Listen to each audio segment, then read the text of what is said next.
let's get the reaction from government now. Bring in Minister in the Presidency, Khumbudzo NtshavhenI. A very good evening to you, Minister.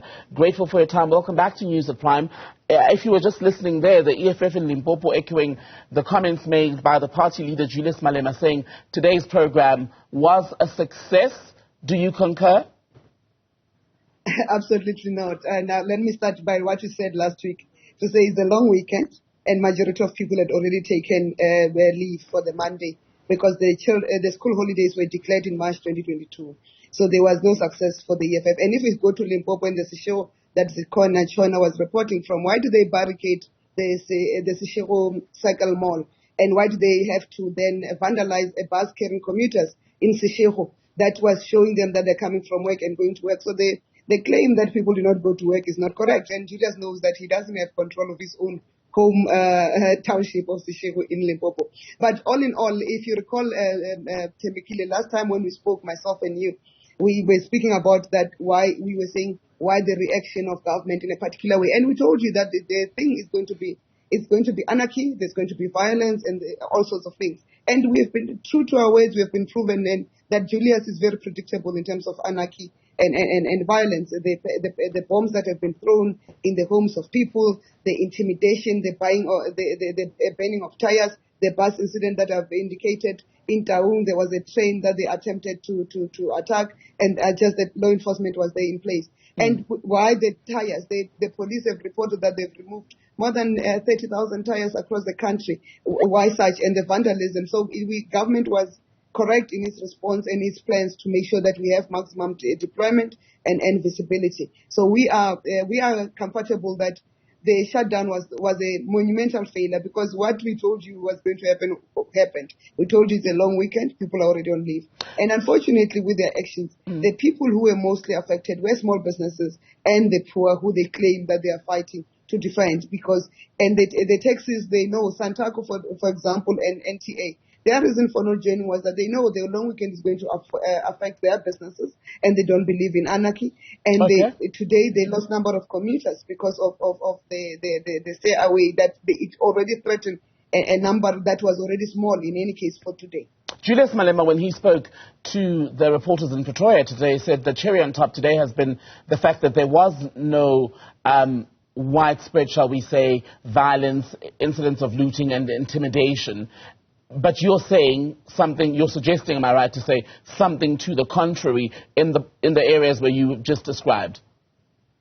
There was violence. The issues that the police were there to respond effectively and proportionally. So he cannot scream and say police brutality and so forth, because he knows that they were proportionate to the disorder they wanted to meet. Where they tried, the police were there to respond in time, either preventatively or reactively, and they dealt with such attempts on anarchy. And police were quick when they were trying to blockade roads. Police were quick to remove the barricades of the roads, and there was a free flow. So Julius is not correct in saying there was a few incidents. He must be correct. He must acknowledge that law enforcement was there to deal with the anarchy he thought he will unleash, and that he must also acknowledge that he could not unleash the anarchy in this country that he purported that he was going to unleash. He was saying he doesn't know if this thing will end today. But today, outside of the official residence in Mashambandlovu, he was saying there must be peaceful dispersing of the crowds, because he realized that the police were there to make sure that we protect the national people. But this also doesn't mean that today has been a vote of confidence, even if you say that there wasn't a massive showing, there weren't, let's say, over 1 million people shutting down cities and hubs across the country. It's not necessarily a vote of confidence in the government that you're part of, because you find, in fact, a lot of people who agree with the EFF on the grievances, but only stayed away from joining because they don't necessarily like the party. But as things stand, they too agree that your government is failing on multiple fronts. But Thembekile, last time when I was speaking to you, I indicated that there was no need for the grievances that the EFF is claiming that there is a need to organize a protest action around. I said, as government, we have committed to resolve the challenges that are at hand. We are the first ones to acknowledge the challenges that faced us in service delivery, and we came out from our national conference as a governing party and clarified that we are having plans in place to deal with that. And let's go to the issue of load shedding, for example. The president in July 2022 already announced the 12-point energy action plan, and he was saying if implemented, it will then resolve the challenges that we face in load shedding, reduce the stages, and with ultimately getting a shorter period to end load shedding completely in the country. And part of that was maintenance of the fleet, and Eskom started to maintain the fleet earnestly. And we had challenges when they maintained a larger number of the fleet in January, which led when there were unplanned breakdowns. Then we went to stage 6 of load shedding. But when the fleet came on board, then the stage of load shedding reduced to 2 and 1. And if you go back to that announcement, and what's good with us as government is that you can go back and do a fact check on that. You go to July announcement, you would also see that Eskom announced that if the energy action plan is implemented, they know that they estimated that between either mid-March or beginning April, there should be an improvement in the stages of load shedding with all the efforts. So we were correct to say the efforts we're putting there, we are resolving. And we have said to you, even last time myself and you when we were conversing, I said we must be challenged in terms of the service delivery and the lack thereof, but we are committed to resolve, and we must be given credit where there are improvements, and we are improving. In the energy front, we're improving. In the housing front, in terms of we are improving. We are improving on a number of things, and we also explained that the issue of water, for example, was an impact on the pumping of water with the energy shortages. And we went on, and the president declared a state of national disaster so that we can protect the key infrastructure to allow services to continue, including making sure that the water flows continues because of the pump storages that will then not be disrupted by energy load shedding. And those things, and it's an acknowledgement that there is work in progress, and we're saying we are going to resolve the challenges of this country, and the South Africans, their vote of no confidence or vote of confidence can only be measured at the ballot, and we're saying if EFF claims to be popular, they must go and meet Mbalula, the SG of the ANC, in the election campaign for next year, for 2024 general elections, and leave the government to do its work of providing services to the country. You talk about facts that are out there, well published, and I don't want us to rehash our conversation from last week, but we can both admit that in that fact-checking, we can also quote multiple statements by multiple ANC presidents who have been promising to fix issues such as the blackouts crisis, such as water and the provision of housing, right? I mean, when you look at load shedding alone, children who were born when load shedding started are in grade 9. That's how bad it's been. But I don't want us to go back and forth about that because we've already discussed it, you and I, in a previous conversation. Here's what I want to ask you. In the run-up to the shutdown today, there's been a decrease and even a suspension of load shedding to levels we've not seen since the beginning of this year. And some are saying, in fact, Julius Malema himself said this today outside Mahlangadlovu, saying that not Julius Malema, in fact, Umpile Maude from the EFF speaking in Mpumalanga said it would appear that basically the grid has been manipulated, perhaps to ensure that people are placated so they aren't as angry about the blackouts, which would lead them to be out in their numbers. So where is all of this extra electricity suddenly coming from?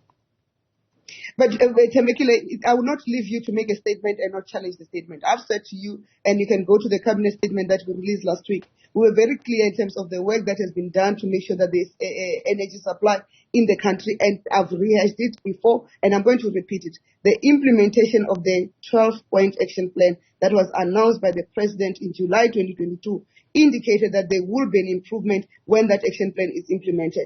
And Eskom has started to implement that action plan. Minister Ramkhupa has been going around, even today he has been visiting power stations to understand what is the situation in that environment.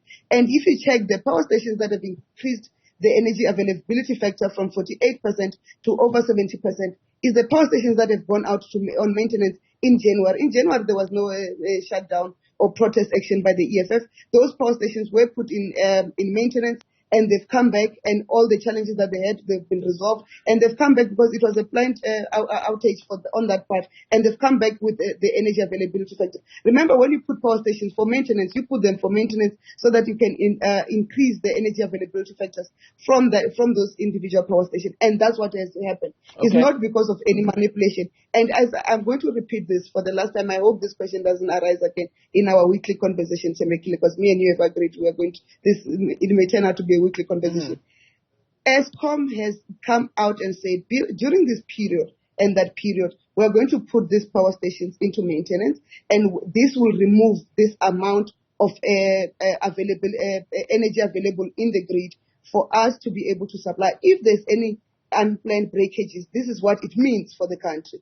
And therefore, when there's no unplanned breakages and these power stations come back on the grid online full stream, it will mean energy will be available. And maybe the problem is that PFF does not have engineers. When they start to have engineers who also have PhD degrees, it will be helpful. They'll understand the technical issues. And if you go again, in terms of the claim that you made about various presidents of the ANC making commitments, we're talking about the sixth administration. So you must hold the sixth administration to the commitment that it has made and give us credit where it is due and the challenges that we face. And we are comfortable to go back and face the voters and say to the voters, this is the challenges that confronted us, and this is how far we've gone in resolving those challenges. Okay. I've committed to you to say, I'll be available when Minister Ramokgopa, the other Ramokgopa Marupini, publishes what is the performance of departments. We'll be available to discuss with you what is our general view of the performance towards the targets that were set at the beginning of the sixth administration of this ANC-led government. Mm-hmm. And we are ready to account for that and hold us accountable for that. You cannot hold us accountable for the fourth administration, the sixth administration. Well, to be fair, Minister, pardon me, but the people who are part of the sixth administration, some of them were part of those previous administrations. I have to come in there because this isn't a completely brand new cabinet. People like Minister Gordon were already in cabinet, for instance, when load shedding began. Is that not true? Is that not true? Allow me to speak.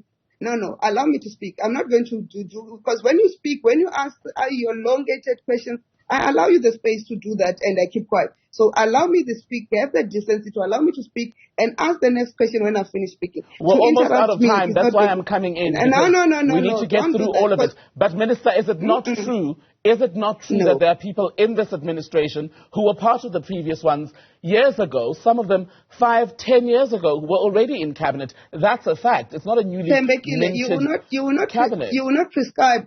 You will not prescribe to presidents who they appoint as ministers. Yes, but I can ask you and say it's not truthful to pretend that this is an entirely different set of ministers who were not present at the genesis of many of these problems or in the years when there were failed promises to deal with them. That's a fact.